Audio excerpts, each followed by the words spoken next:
Longtemps, bien longtemps après la capsule Dragon de SpaceX, Boeing s'apprête à tenter le premier vol habité de sa propre capsule Starliner. Le calvaire du développement de la capsule Starliner de Boeing pourrait enfin toucher à sa fin. Tandis que SpaceX utilise sa capsule Dragon pour acheminer des astronautes et du fret vers la Station spatiale internationale, ISS, depuis plusieurs années, le projet similaire de Boeing est englué dans les préparatifs et les révisions de design.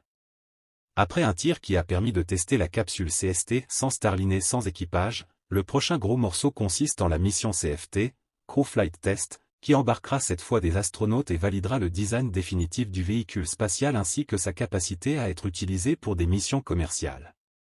Reportée à plusieurs reprises, cette mission devrait finalement être tentée durant le mois de mai 2024.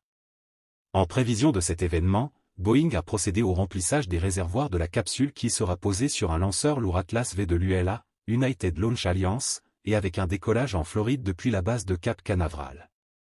La procédure de remplissage demandera à elle seule 2 semaines et va être suivie avec beaucoup d'attention pour vérifier que tout fonctionne comme attendu. Boeing a dû réaliser 2 missions pour faire valider le vol de sa capsule Starliner non habitée après un couac lors de la mission initiale de 2019 qui lui avait fait manquer le rendez-vous avec l'ISS, suivi d'un succès en 2022. La mission habitée CFT devait compléter la validation de la capsule spatiale de Boeing à l'été 2023 mais de nouveaux problèmes techniques détectés ont obligé à reporter la tentative de plusieurs mois, ajoutant encore des coûts à un projet démarré en 2014. De son côté, SpaceX compte déjà à son actif 8 transferts d'astronautes vers et depuis l'ISS avec la capsule Crew Dragon ainsi que différentes missions de transport.